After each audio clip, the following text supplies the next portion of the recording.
नमस्कार साथियों, आप सभी का हमारे ऑनलाइन यूट्यूब चैनल पर हार्दिक स्वागत है।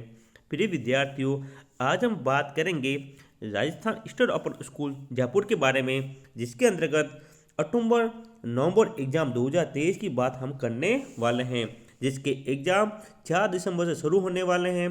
तो कक्षा 12वीं और 10वीं के स्टेट ओपन के जो एग्जाम हैं दिसंबर के अंतर्गत 4 दिसंबर शुरू होने वाले हैं, जो कि अक्टूबर नवंबर एग्जाम 2023 है। जिन्होंने अक्टूबर नवंबर के अंतर्गत जो अपनी जिसकी ड्यू आ गई थी, जिन्होंने ड्यू फॉर्म भरा था, उन सबके एग्जाम 4 दिसंबर से शुरू होने वाले हैं। उसी कड़ी के अंतर्गत आज हम कक्षा 12वीं के हिंदी के पेपर की बात करेंगे, जिसका कोड है 301, यानी 301 हिंदी के पेपर का कोड है और 4 दिसंबर को होने वाला ये पेपर है। बिल्कुल इसी प्रकार का पेपर आपके एग्जाम में पूछा जाएगा, इसलिए इस वीडियो को शुरू से लगाकर अंत तक आप पूरा देखें, ताकि आपको पूरा पेपर इम्पोर्टेंट जो सवाल है वो अच्छी तरह से समझ में आए और आपके पूरे में से पूरे नंबर आ जाए और वापस ड्यू आपके पेपर नहीं हो, यानी कोई भी सप्लीमेंट्री आपके नहीं आए। तो शुरू करते हैं हम अपना आज का कक्षा 12 का पेपर हिंदी। 301 कोड है, फिर बोलना मत, बताया नहीं, जल्दी से इसको पूरा देखें। और यदि आप हमारे चैनल पर नए हैं तो सबसे पहले हमारे चैनल को सब्सक्राइब करें। साथ ही आपको इस वीडियो की पीडीएफ हमारे टेलीग्राम चैनल पर मिल जाएगी, जिसका लिंक नीचे दिया गया है। तो आप अभी हमारे टेलीग्राम चैनल को ज्वाइन जरूर करें।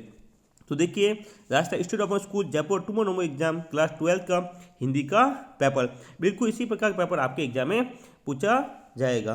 देखो, सबसे पहले हिंदी का 300 कोड होगा, इसी प्रकार आएगा। यहाँ पर सबसे ऊपर आपको अनुक्रमा यानी रोल नंबर आपको यहाँ पर लिखने होंगे, जितने आपके रोल नंबर है वो यहाँ पर लिखने हैं, ठीक है ना। फिर आपको परीक्षा का दिन व दिनांक, यहाँ पे दिन सोमवार को परीक्षा, तो यहाँ लिखेंगे हम सोमवार और डेट 4 तारीख 4/12/23, ठीक है ना। और यहाँ पे निरीक्षक का हस्ताक्षर, एंड जो टीचर आपका एग्जाम लेगा वो यहाँ पर साइन करने वाला है, ठीक है। हाँ, पूरा पेपर यहाँ से ऐसे सील बन आएगा आपके, ठीक है, ऐसे सील बन होगा। यहाँ से आपको पेपर ये खोलना पड़ेगा, ठीक है ना। इस तरफ से आपको पेपर यहाँ से खोलना है, ठीक है। तो इस प्रकार का पूरा पेपर आएगा, ठीक है ना। अब थोड़ा निर्देश देख सकते हैं किस कौन कौन निर्देश है। तो देखिए आगे आगे देखिए, हिंदी विषय का जो पेपर है आपके 301 कोड है, जो कि 100 नंबर का होगा। कितने नंबर का होने वाला साथियों? 100 नंबर का होगा। और समय देखिए 3 घंटे का पेपर आपके होगा। इसके निर्देश पढ़ लें क्या क्या पेपर में आने वाला है। पेपर कोड 301 है, 12 का 4 जनवरी वाला, 4 दिसंबर वाला पेपर है। 4 दिसंबर को जो पेपर होगा, इसी प्रकार का पेपर आपके एग्जाम में आने वाला है। तो ये 4 दिसंबर वाला पेपर है, 3 घंटे का पेपर होगा और 100 नंबर का। देखिए, इस प्रश्न पत्र में 3 खंड होंगे। खंड कौन? खंड क, ख और ग। खंड क के सभी प्रश्नों को हल करना अनिवार्य है। ये 3 खंड है, क वाले तो आपको सभी प्रश्न करने हैं, ठीक है ना। अब ख और घ में देखिए, ख और घ में किसी एक खंड के सभी प्रश्नों के उत्तर आपको देने हैं, ठीक है नहीं। ये 2 खंड दिए हुए हैं, दोनों में एक खंड आपको करना है। एक तो क तो पक्का ही करना 100%, इसके अलावा खंड ग, ख और ग दोनों में से एक करना, दोनों में से एक खंड आपको करना है। यदि खंड क की बात करें तो ये 85 नंबर का है और खंड खंड ख अथवा घ 15 अंकों का है, यानी ये दोनों में से एक आपको करना है। ये कितने अंक का है? 15 नंबर का है। जबकि खंड क है, ये आपके 85 नंबर का है। तो इम्पोर्टेंट है खंड क, क्योंकि 85 नंबर का आएगा, जिसमें आपको सभी सवाल करने हैं। और पिछला 2 ख और घ खंड में से 15 अंक का सवाल आएंगे, दोनों में से एक खंड आपको करना है। तो अभी चलते हैं हम सवालों की तरफ और देखते हैं पहला सवाल। देखिए, यहाँ पर दिया हुआ खंड क, पहले क की बात करें जो कि कितने नंबर का आएगा? 85 नंबर का आने वाला है।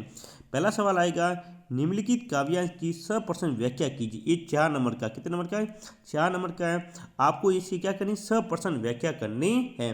पूरा काव्यांश यहाँ पर दिया गया है और काव्यांश के आपको इसकी क्या करना है? सप्रश्न व्याख्या करनी है। यानी पहला सवाल आपका आएगा, सप्रश्न व्याख्या का सवाल आएगा, ठीक है। इसमें भी आपको क्या करना?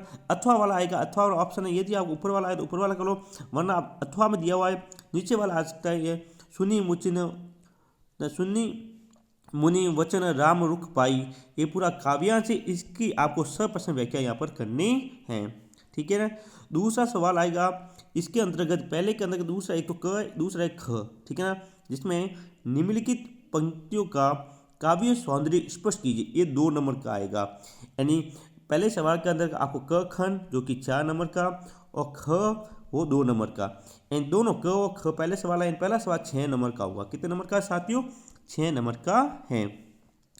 आपको काव्यांश का सौंदर्य स्पष्ट करना है, काव्यांश दिया हुआ है इसके अंतर्गत इसका क्या सौंदर्य वो लाइन आपको यहाँ पर लिखनी है। दूसरे सवाल की बात करें तो निम्नलिखित में से किन्हीं 2 प्रश्नों के उत्तर लगभग 35-35 शब्दों में लिखिए। कुल 2 सवाल आपको करने हैं, दोनों 2-2 नंबर के, एंड दूसरा सवाल 4 नंबर का है। तो क है वो है यहाँ दिया, बिन देखा कल न पड़ा मन रोष ना ठानी हो। कवियत्री मीरा की काव्य पंक्ति में मीरा की वेदना को स्पष्ट कीजिए। मीरा की कौन सी वेदना है वो आपको बतानी है, ठीक है ना। कोई 2 करने हैं, ठीक है ना। दूसरे सवाल में कितने सवाल करने? 2। ये तो क, अब आगे देखते हैं अपन, ये रहा, ये अपना ख और ग, ये अपना ख और ग, ये 3 है, 3 में से आपको 2 करने हैं। तीसरा सवाल है पठित पाठों के आधार पर कवि गजानन माधव मुक्तिबोध एवं राजेंद्र उपाध्याय की कविताओं का केंद्रीय भाव 30-40 शब्दों में लिखिए, ये 2 नंबर का। 4 नंबर सवाल है सगुण काव्य धारा की उपधाराओं के नाम बताते हुए सगुण काव्य धारा की कोई 2 विशेषता बताइए। क्या बतानी है? विशेषता आपको बतानी है, ये भी 2 नंबर का। 5वें सवाल की बात करें तो निम्नलिखित काव्य पंक्ति में अलंकार व छंद लिखिए। छंद क्या होगा? वो छंद आपको लिखना है कि दिया हुआ है इसमें कौन सा अलंकार है और कौन सा छंद है वो आपको बताना है। साथ ही वीडियो की PDF आपको हमारे टेलीग्राम चैनल पर मिल जाएगी। टेलीग्राम चैनल का नाम है NCERT GK विथ IK, ये हमारे टेलीग्राम चैनल का नाम है जिसका लिंक नीचे दिया गया है। तो आप अभी हमारे टेलीग्राम चैनल को ज्वाइन करें ताकि वहाँ पर आपको सारी न्यूज़ है, राजस्थान स्टेट ओपन स्कूल की जितने भी पेपर हैं सभी वीडियो की PDF भी वहाँ पर मिलती रहे, सभी पेपर भी वहाँ पर मिलते रहेंगे। तो अभी हमारे टेलीग्राम चैनल को आप ज्वाइन जरूर करें। अगले सवाल को देखते हैं। 6 नंबर जो सवाल है वो 4 नंबर का है और देखिए निम्नलिखित गद्यांश की सप्रश्न व्याख्या कीजिए। एक तो पूछा जाएगा काव्यांश, एक पूछा जाएगा गद्यांश। क्या पूछा जाएगा? गद्यांश। यहाँ पर आपको गद्यांश दिया हुआ है, ये अधिकार सिर्फ संबल के हिस्से में आता है, पूरा यहाँ पर दिया हुआ है। यदि आपको ये नहीं आएगा तो अथवा वाला, नीचे वाला अथवा है, एंड पहले सवाल में और छठे सवाल अथवा वाले सवाल पूछे जाएंगे, ठीक है। इसमें भी 2 है, क और ख। 7वां सवाल है निम्नलिखित में से किन्हीं 2 प्रश्नों के उत्तर प्रत्येक लगभग 40 शब्दों में लिखिए, ठीक है ना। यानी 2-3 प्रश्न दिए गए, 2 का उत्तर आपको लिखना है, दोनों 2-2 नंबर के। 4 नंबर का सवाल अपना है 7वां, ठीक है। सवाल आप यहाँ पर देख सकते हैं, लिखे हुए दोनों सवाल क लेखक राजेंद्र यादव के अनुसार, ठीक है, और ख और ग। 8वां है पीढ़िया और घटिया पाठ में किस विसंगति पर व्यंग्य किया गया स्पष्ट कीजिए, ये 2 नंबर का सवाल है। 9वां सवाल देखते हैं। देखिए 9 नंबर सवाल निम्नलिखित प्रश्नों के उत्तर प्रत्येक 50 शब्दों में लिखिए। 3-3 नंबर के हैं, दोनों सवाल आपको करने हैं। कवि और लोहा लघु कथा हमें एक दूसरे के काव्यों को सम्मान देना सिखाती हैं, कैसे स्पष्ट कीजिए, ये भी 3 नंबर का। ख है विराटा की पद्मिनी उपन्यास की इतिहासकारिता को 100 उदाहरण स्पष्ट कीजिए। दोनों सवाल हैं, यदि आपको ये सवाल नहीं आ रहा है, ये 2 नहीं आए, तो आपको अथवा वाला ये जो दिया हुआ है इसको भी आप कर सकते हैं, ठीक है ना। ये भी इसको करने पर भी आपको 6 नंबर पूरे मिलेंगे, या फिर आप क और ख करेंगे तो 3 नंबर इसके 3, तो आपको 6 नंबर मिलेंगे, ठीक है। नेक्स्ट सवाल बात करते हैं 10वां। विराटा की पद्मिनी उपन्यास के 2 मुख्य पात्रों के नाम लिखित किए। 2 मुख्य पात्र कौन के उनके नाम लिखने हैं। 1 नंबर विराटा की पद्मिनी उपन्यास में किस देश की विशेषताओं का वर्णन किया गया है, इसके बारे में लिखना है। 12वां है निम्नलिखित अपठित काव्यांश को पढ़कर पूछे गए प्रश्नों के उत्तर दीजिए। एक कामयाब दिया गया है, इसको पढ़ना है और इसके नीचे जो उत्तर प्रश्न पूछे गए हैं ये यहाँ पे ये रहे 5, सभी 1-1 नंबर के, यानी 5 नंबर का आपका ये 12वां सवाल है। इन सब के उत्तर आपको देने हैं। ठीक है। यदि साथियों आपको हमारा वीडियो अच्छा लगे तो हमारे वीडियो को लाइक करें और साथ ही साथ हमारे वीडियो को शेयर जरूर करें। यदि आप हमारे चैनल पर नए हैं तो सबसे पहले हमारे चैनल को सब्सक्राइब करें ताकि आपको प्रत्येक राजस्थान स्टूडेंट ओपन का प्रत्येक वीडियो समय पर मिलता रहे। हर कक्षा का, हर विषय का आपको हमारे यूट्यूब चैनल पर पूरा का पूरा पेपर करवाया जाएगा। इंपॉर्टेंट जो क्वेश्चन है पक्का करवाए जाएंगे। पक्का आपके 100 में से 90 नंबर पक्के आएंगे। यदि आप हमारी वीडियो को अच्छी तरह से देखें 100 में से 90 नंबर आराम से आपके आएंगे और आप अच्छे नंबर से आप पास हो जाएंगे। अगला सवाल 13वां, निम्नलिखित अपठित गद्यांश को पढ़कर पूछे गए प्रश्नों के उत्तर दीजिए। एक गद्यांश है, इसको पढ़ना है पूरा का पूरा। फिर इसके जो उत्तर है, पहला यहाँ दिया गया उपयुक्त गद्यांश का उचित शीर्षक लिखिए।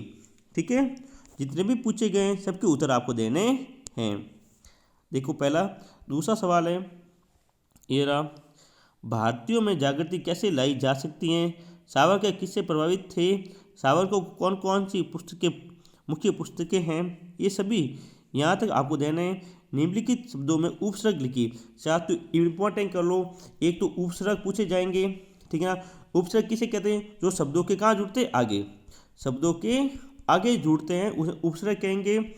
और प्रत्यय किसे कहेंगे? जो शब्दों के पीछे जुड़ते हैं। देखिए जो 13वां सवाल है ये आपके 10 नंबर का, कितने नंबर का? 10 नंबर का पूरा, जिसके अंदर उपसर्ग पूछा जाएगा, विलोम शब्द पूछे जाएंगे, 2 तत्सम शब्द पूछे जाएंगे, देश शब्द के पर्यायवाची शब्द भी पूछे जाएंगे। तो इंपॉर्टेंट है, पर्यायवाची शब्द भी आप अच्छी तरह से याद करके जाएं। यानी उपसर्ग, विलोम शब्द, तत्सम शब्द, पर्यायवाची शब्द और शब्दों के अर्थ। यानी इन शब्दों के अर्थ क्या होते हैं? साहित्यिक, जैसे कि जयंती का अर्थ क्या होता है? जागृति, पूर्वज, शायद इनके अर्थ क्या होते हैं?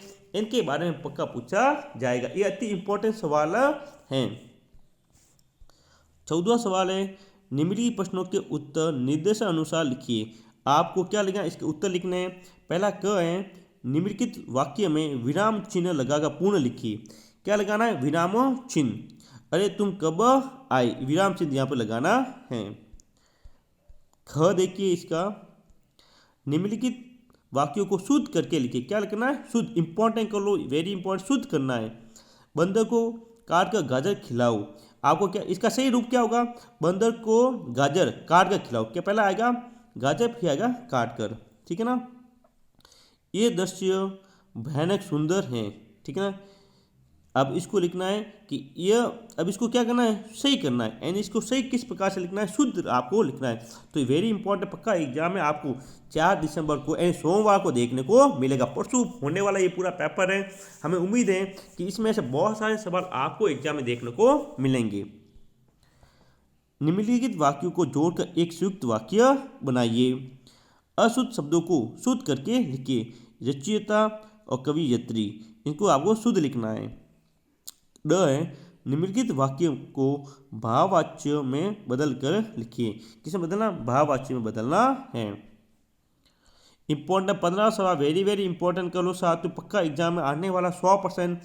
आप राजकीय उच्च माध्यमिक विद्यालय जड़वास के छात्र हैं। आपके विद्यालय के वार्षिक उत्सव हेतु वर्ष भर के कार्यक्रमों का एक प्रतिवेदन तैयार कीजिए। इंपॉर्टेंट करो साथियों, प्रतिवेदन पक्का एग्जाम में पूछा जाएगा, 4 नंबर का पक्का पूछा जाएगा। इसलिए आप इंपॉर्टेंट कर लो, प्रतिवेदन आपको याद करना है, वो भी अपने विद्यालय के वार्षिक उत्सव पर। ओके, फिर अथवा वाला सवाल भी दिया गया है। और इंपॉर्टेंट है 16वां सवाल, निबंध पूछा जाएगा। 300 शब्दों में आपको निबंध लिखना है, जो कि 8 नंबर का होगा। मेरा प्रिय नेता, विद्यालय का प्रथम दिन, राजस्थान के धार्मिक मेले और राष्ट्रीय एकता की प्रतीक हमारी परंपराएं। बहुत ही अच्छे चारों टॉपिक है। इन 4 में से एक पर आपको क्या लिखना है? निबंध लिखना है बेटा। ओके, निबंध आपको लिखना है। आगे चलें।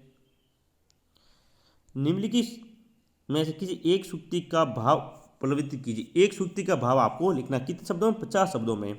ठीक है ना। परिश्रम से ही कार्य सफल होता है, सत्य बोलो पर मीठा बोलो। 18वां, अर्ध सरकारी पत्र किसे कहते हैं, ये कब लिखा जाता है, ये 3 नंबर का और इम्पोर्टेंट सवाल है साथियों। ठीक है, यदि आपको ये नहीं आए, ठीक है ना, तो आप औपचारिक पत्र एवं कार्यालय पत्रों में उदाहरण सहित अंतर स्पष्ट कीजिए। साथियों औपचारिक पत्र वेरी वेरी इंपॉर्टेंट है, आप इसकी परिभाषा अच्छी तरह से याद करके जाएं, एग्जाम में पक्का आपको ये सवाल देखने को मिलेगा। नेक्स्ट, स्वयं को देहरादून निवासी वासुदेव मानते हुए अपने मित्र सहदेव को स्काउट में राष्ट्रपति पुरस्कार मिलने पर एक बधाई पत्र लिखी।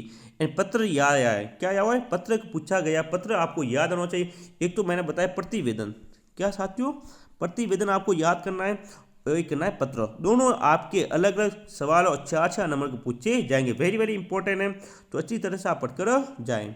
20वां, शिविर जीवन के अनुभवों को अपने शब्दों में लिखिए, 40 शब्दों में 2 नंबर का। फिर परियोजनाओं को परिभाषित करते हुए पौधा रोपण कार्यक्रम की एक परियोजना बनाइए। ठीक है, ये 21 सवाल थे, ये थे खंड क के, किसके थे, क के, यानी आपको करने जरूर थे। ये कि 85 के ये सवाल थे कुल। अब हम बात करेंगे खंड ख की। खंड ख और घ में से, ख व घ में से आपको 15 नंबर के सवाल करने, दोनों में से एक खंड आपको करना है, दोनों खंड की बात करेंगे। तो पहले देखते हैं खंड ख। निम्नलिखित परिभाषित शब्दों में से किन्हीं दो के अर्थ लिखिए।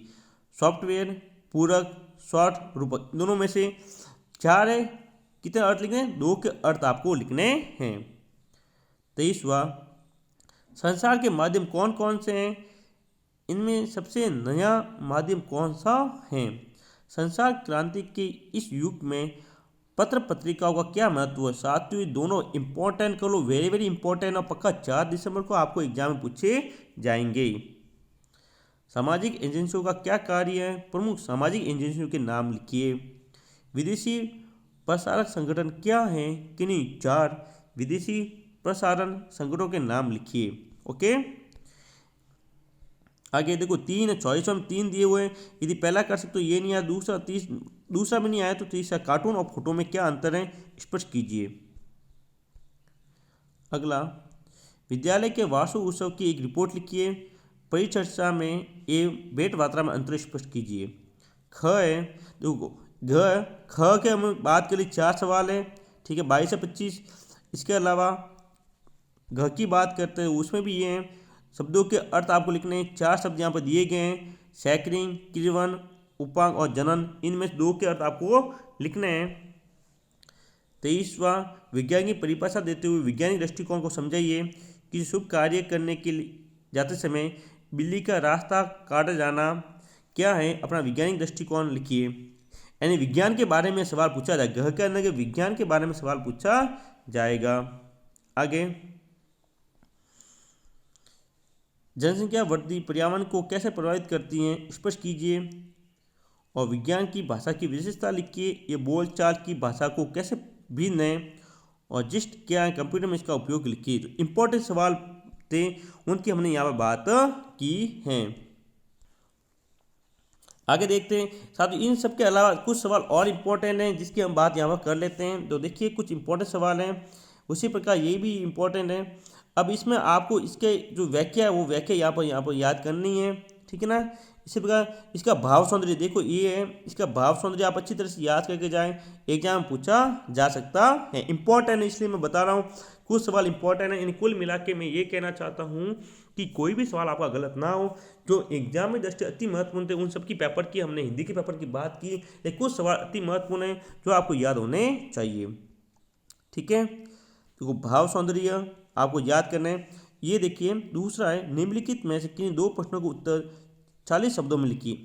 इन तीनों का आप अच्छी तरह से पढ़ के जाएं, इनमें से आपको 2 के उत्तर आपको लिखने हैं, ओके। अगला देखते हैं, हाँ तीसरा है, वह तोड़ती पत्थर कविता में महिला के संघर्ष का चित्रण अपने शब्दों में कीजिए। और एक है, छायावादी युग का समय बताते हुए इसके किन्हीं 2 प्रमुख कवियों के नाम लिखिए, ठीक है। 2 कवियों के नाम आपको लिखने हैं। आगे एक था, पुनरुक्ति प्रकाश अलंकार की परिभाषा एक उदाहरण लिखिए। छठा है गद्यांश की सप्रश्न व्याख्या कीजिए। जो व्याख्या वाले सवाल है इसकी व्याख्या आपको करनी है। अथवा वाला भी दिया हुआ है यहाँ पर। और ये वाला ख इंपॉर्टेंट है, वेरी वेरी इंपॉर्टेंट कर लो। अपनी पाठ्य पुस्तक के आधार पर हरिशंकर परसाई अथवा हंजारी प्रसाद द्विवेदी की भाषा शैली के बारे में लिखी। ये वेरी इंपॉर्टेंट सवाल है साथियों, इंपॉर्टेंट पक्का एग्जाम पूछा जाएगा। सातवां, निम्नलिखित में किन्हीं दो प्रश्नों के उत्तर 40 शब्दों में आपको लिखने हैं। 3 सवाल यहाँ पर दिए गए हैं, 2 के उत्तर आपको लिखने हैं। आपको ये PDF हमारे Telegram channel NCERT GK with IQ पर मिल जाएगी, जिसका लिंक नीचे दिया गया है। तो आप अभी हमारे टेलीग्राम चैनल को ज्वाइन करें ताकि आपको ये PDF वहाँ पर मिल सके। अगला 8, पीडिया और गिटिया पाठ में वरद सबसे ज़्यादा किस बात से दुखी थे। निम्नलिखित प्रश्नों के उत्तर 50 शब्दों में देने। विराटा की पद्मिनी उपन्यास की कथाओं को संक्षिप्त रूप में लिखिए। क्या नहीं कर सकता लघुकथा में समाज की किन समस्याओं को उजागर किया गया है। विराटा की पद्मिनी उपन्यास के प्रमुख पात्र कुमुद की चारित्रिक विशेषता लिखिए। इनमें से आपको 2 करने हैं। 10वां, नायक सिंह की मृत्यु के बाद राजा कौन बना। कुमुद बेतवा नदी में क्यों कूद जाती हैं। एक नंबर के सवाल हैं, ये आपको करने हैं। आगे फिर वही है, काव्यांश अपठित पूछे गए प्रश्नों के उत्तर आपको लिखने हैं। ये सवाल काव्यांश है और इसके सवाल जो नीचे पूछे गए ये सभी इन सब के उत्तर आपको लिखने हैं। ठीक है, इसी प्रकार 13वां सवाल है, इसमें आपको गद्यांश दिया हुआ है। गद्यांश में पूछे गए शब्दों के उत्तर आपको लिखने हैं। इसके सवाल देख लो, ये गद्यांश, ये सारे सवाल यहाँ पर पूछे गए हैं। पहला, दूसरा, तीसरा, चौथा और 5 सवाल पूछे गए हैं। 5 सवाल ऊपर जो गद्यांश दिया हुआ गद्यांश उसके अंतर्गत आपको मिल जाएंगे। ठीक है, हाँ ये सभी सवाल है उसके अंतर्गत से पूरे जितने भी सवाल हैं, यानी प्रत्यय और उपसर्ग भी पूछे गए हैं। ठीक है ना, पर्यायवाची शब्द भी पूछा गया है। देखो पर्यायवाची और प्रत्यय बताने आपको शांति है, जैसे उपशांति प्रत्यय दिया हुआ है। ठीक है ना, इसमें ठीक उपसर्ग कहाँ जुड़ते हैं, आगे अ है, जो प्रत्यय कहाँ जुड़ते हैं, पीछे। प्रत्यय कहाँ जुड़ गए, पीछे। और अर्थ बताने, मनोदशा और प्रयास, इनके अर्थ आपको बताने हैं। और प्रतिकूल का विलोम शब्द है। प्रतिकूल का क्या होगा, अनुकूल। क्या होगा, अनुकूल। ठीक है, इसका विलोम शब्द है। मैंने अभी बोला था पर्यायवाची, प्रत्यय, उपसर्ग और विलोम शब्द जो पर्याय वो आपको याद होने चाहिए। आगे वही 13वां सवाल 14वां सवाल है, निम्नलिखित वाक्य में उचित विराम चिन्ह लगाकर पूर्ण लिखिए। क्या लगाना, विराम चिन्ह। हे भगवान रक्षा करो, अशुद्ध वाक्यों को शुद्ध करके लिखिए। खरगोश को काटकर गाजर खिला। अभी मैंने बताया था, ये सब अभी बताया गया, खरगोश को गाजर काट कर खिला। अभी मैंने ऊपर बात की थी इसकी, वही सवाल वापस रिपीट होते हैं। मैं आता है नहीं, मैं आता हूँ आएगा, मैं आता हूँ। यानी आपको गलत वाक्य दिया गया है, आपको सही करना है। ठीक है ना, सरल वाक्य की परिभाषा उदाहरण लिखिए, इंपॉर्टेंट कर लो। अशुद्ध वाक्यों को शुद्ध लिखिए, उत्तीर्ण और रामायण। ठीक है, उत्तीर्ण आपको ऐसे लिखा जाएगा, उत्तीर्ण। ठीक है ना, ये र यहाँ आएगा। ठीक है, रामायण, रामायण हम ऐसे लिखते हैं, रामायण। न ऐसा आएगा, न ये वाला आएगा, न कि ये वाला, ये न नहीं आएगा, ये सही है। ठीक है, शुद्ध रूप आपको लिखना है। फिर वाच्य किसे कहते हैं, इंपॉर्टेंट है, वाच्य किसे कहते हैं, इसकी परिभाषा आप अच्छी तरह से याद करके जाए। फिर आपको प्रतिवेदन तैयार करना है। ठीक, किस पर, राजीव गांधी ग्रामीण ओलंपिक के तहत ग्राम पंचायत स्तर पर संपादित गतिविधियों पर एक प्रतिवेदन लिखिए, अथवा 1/3 शब्द में इसका सार लिखना है। ठीक है ना, तो आप प्रतिवेदन आप अच्छी तरह से याद करके जाएं। फिर है निबंध। क्या आएगा, निबंध आएगा। मेरा प्रिय खेल, जीवन में अनुशासन का महत्व, कोरोना महामारी, इंटरनेट जीवन प्रभाव और रंगीला राजस्थान। आप इसमें से कोरोना महामारी और जीवन में अनुसार अच्छी तरह से याद करके दोनों में से एक लिखना है। 8 नंबर का आएगा, कितने नंबर का, और 300 शब्दों में, 3-4 पेज में आपको इसका उत्तर लिखना है। ठीक है ना, फिर किसी एक पंक्ति का भाव आपको लिखना है। 2 पंक्तियां दी गई हैं, इस एक का भाव यहाँ पर लिखना है।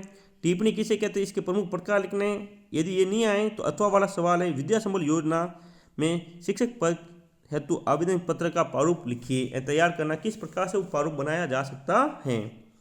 स्वास्थ्य सेवा संस्थान दुर्गापुरा द्वारा मौसमी बीमारियों के प्रकोप की वजह से चिकित्सा जांच अभियान आयोजित करने का प्रारूप तैयार कीजिए।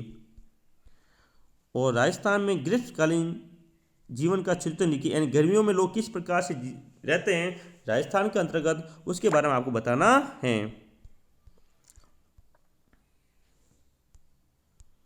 आगे देखिए, ये हमने बात कर ली है। 21वां सवाल है, 20 तक हमने बात कर ली। 21वां, ग्रामीण क्षेत्र की महिलाओं की जीवन स्थिति पर विषय पर लगभग 80 शब्दों में एक पूरी योजना लिखिए, यानी ग्रामीण क्षेत्रों के अंतर्गत राजस्थान की महिला किस प्रकार से जीवन यापन करती हैं, किस प्रकार की उनकी स्थिति है, उसके बारे में आपको बताना है। अगले बात करते हैं, अब करते हैं ख की। यहाँ तक अ क की बात की, अब ख खंड है। कुछ शब्दों का अर्थ लिखने हैं। 3 शब्द दिया, कैप्शन, अभिव्यंजन और कार्टून। इन तीनों में से 2 के अर्थ आपको लिखने हैं। प्रमुख संचार माध्यमों का संक्षिप्त परिचय दीजिए। संचार के संबंध में इंटरनेट की उपयोगिता लिखिए, बहुत इंपॉर्टेंट है ये कि इंटरनेट किस प्रकार से उपयोगी है वो आपको लिखना है। संचार माध्यम के प्रमुख उद्देश्यों का वर्णन कीजिए, अथवा रेडियो प्रसारण की भाषा के बारे में विस्तार से लिखिए, अथवा समाचार पत्र एवं अन्य संचार साधनों से किस प्रकार भिन्न है स्पष्ट कीजिए। जो समाचार पत्र हैं वो अन्य संसाधन हैं जो संचार के यानी आदान प्रदान के उस प्रकार किस प्रकार से अलग है, भिन्न है, उसके बारे में बताना है। आगे साथियों, यदि आपको हमारा वीडियो अच्छा लगे तो इस वीडियो को लाइक करें, अपने मित्रों के साथ शेयर जरूर करें और हमारे चैनल को सब्सक्राइब जरूर करें ताकि आपको भी नए नए वीडियो मिलते रहें। 24वां, संचार माध्यम के प्रमुख उद्देश्यों का वर्णन कीजिए। ये सब के बारे में हम पहले पढ़ चुके हैं। 24वां, ठीक है, ऊपर पढ़ लिया है। 25वां देखिए, आंखों देखा हाल किसे कहते हैं स्पष्ट कीजिए। आंखों देखा, समाचार वाचन के संबंध में टिप्पणी लिखिए। घ खंड है, वही परिभाषित शब्दों में से किन्हीं 2 के अर्थ लिखने हैं। विज्ञान का है ईंधन, परमाणु और फॉन्ट। इन 3 में से 2 का अर्थ आपको लिखना है। आगे, ग्लोबल वार्मिंग का कारण स्पष्ट कीजिए। वैज्ञानिक दृष्टिकोण किसे कहते हैं। प्राकृतिक संसाधन दोहन के क्षेत्र एवं इनके संरक्षण के उपयोग लिखिए। कंप्यूटर के प्रमुख अंगों के नाम लिखिए, बारे में बताना है। वैज्ञानिक एवं तकनीकी शब्दावली आयोग की स्थापना एवं कार्यों के बारे में लिखिए। तो ये अति महत्वपूर्ण सवाल जो 4 तारीख को पूछे जाएंगे उन सभी के बारे में हमने यहाँ पर बात की है। साथ ही वीडियो की पीडीएफ आपको हमारे टेलीग्राम चैनल पर मिल जाएगी जिसका नाम है NCERT जीके आएगी। तो ये था राजस्थान स्टेट ओपन स्कूल का पूरा पेपर जो कि 4 दिसंबर को होने वाला है, कक्षा 12 का है। तो मिलेगा हम अगले वीडियो के अगले पेपर के साथ, तब तक के लिए जय हिंद जय भारत।